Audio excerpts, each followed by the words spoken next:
Hola Altubers, hoy vamos a hablar de un libro, o de varios libros, relacionados con el mundo del espionaje.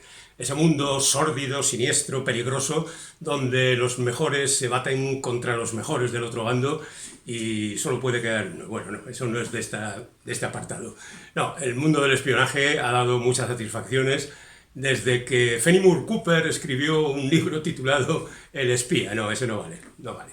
En definitiva, el mundo del espionaje se divide literariamente en dos grandes apartados. Por un lado, el ejemplo James Bond, es decir, el agente aventurero capaz de enfrentarse a todos los peligros y salir indemne, y por otra parte, el mundo John le Carré, que es el que incorpora tramas más elaboradas, asuntos confusos, nubes de humo por aquí, señuelos por allá, y el protagonista que no sabe a qué palo quedarse. Bueno, eso serían las dos grandes divisiones. Afortunadamente, en los últimos tiempos, hay gente que junta las dos tendencias y igual resultan novelas mucho más entretenidas. Sería el caso de David McCluskey, seguro que lo conocéis, pero se acaba de publicar entre nosotros Langley, séptimo piso, título original, El séptimo piso. Allí ya saben a qué se están refiriendo. Pero bueno, está bien que sitúen este cuartel general de la CIA como punto de referencia de las andanzas de los personajes de David McCluskey. En el mundo del espionaje decíamos que hay dos tendencias fundamentales, la de Ian Fleming y sus aventuras, John le Carré y sus intrigas elaboradas, pero hay otros autores. Len Deighton, por ejemplo, sería más complicado que le Carré todavía en esas intrigas confusas en ocasiones. Eric Ambler mezclaría, es mi preferido, Ambler, una cosa y la otra, y le daría como resultado cosas como La máscara de Dimitrios, Epitafio para un espía, Viaje al miedo, unas novelas escritas en los años 30 verdaderamente fantásticas. Frederick Forsyth también va alternando una cosa y la otra. Chacal sería un caso de cercano a Le Carré, pero no tanto. Odessa lo mismo, pero Los perros de la guerra o La alternativa del diablo serían novelas más aventureras. Graham Greene hizo unas cuantas verdaderamente curiosas.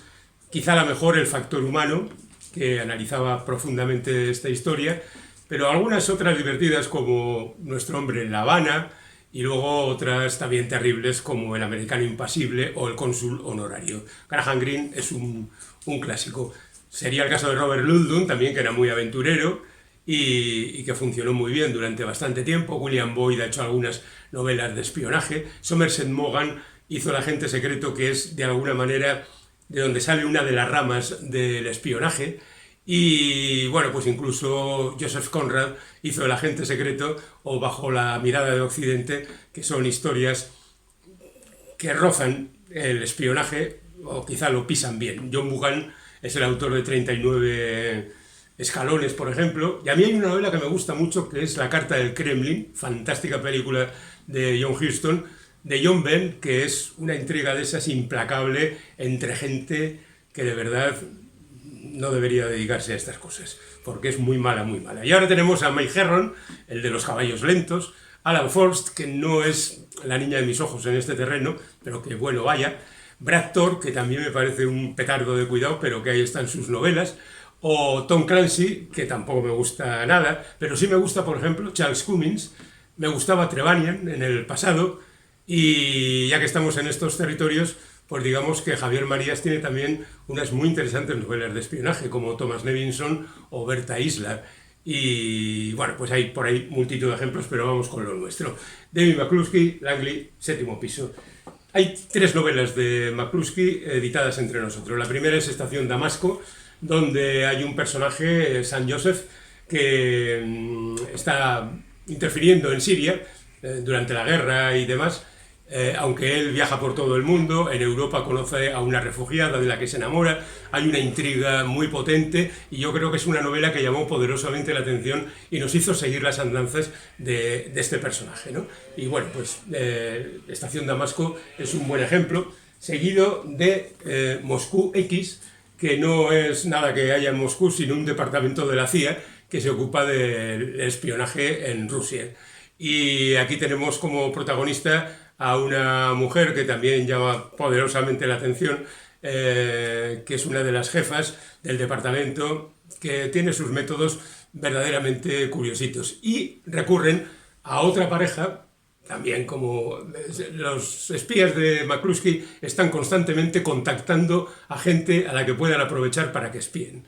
Y aquí hay otra pareja, él es un empresario, y bueno, ellos se dedican a espiar para la CIA. Y ahora tenemos el Langley, el séptimo piso, donde aparece el Sam Joseph de la primera novela y aparece la protagonista de la segunda, con una historia relacionada también con Rusia.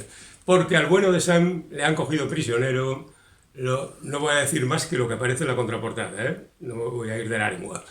Le cogen prisionero los rusos, le someten a tortura psicológica fundamentalmente, mientras a su jefa la expulsan de la CIA por considerar que ella es la culpable del fracaso de esa operación que ha significado la muerte también de otro espía y, en fin, que la echan. Hay muchas intrigas por ahí. Pero de repente los rusos sueltan al prisionero y este vuelve con una información esencial y va a buscar a su antigua jefa.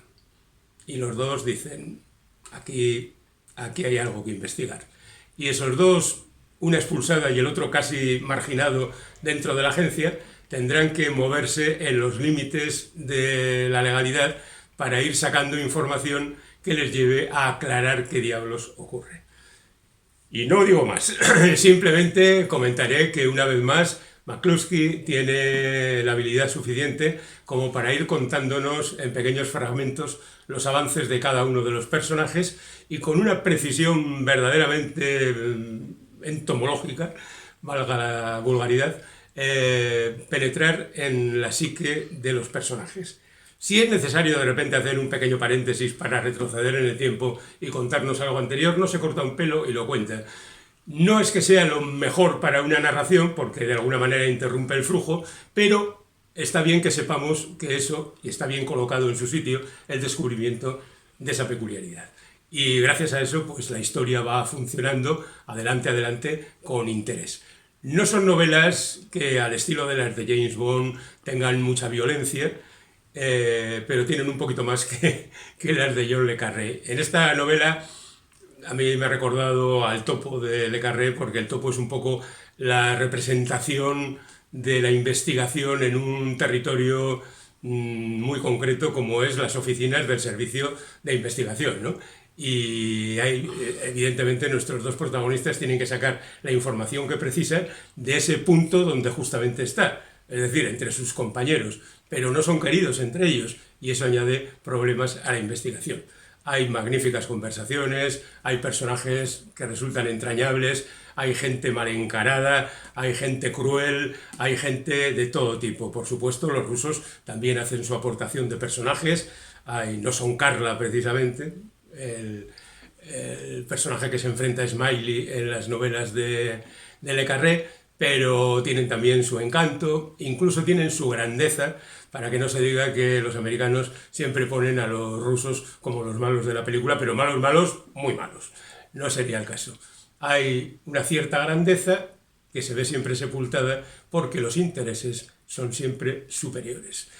Buenas noticias al respecto. Al menos McCluskey ha publicado una nueva novela titulada El Persa, que esperamos leer el año próximo ya, pero no nos importará esperar si es tan entretenida, interesante y buena, por qué no decirlo, como estas novelas de espionaje que nos ha dejado hasta el momento.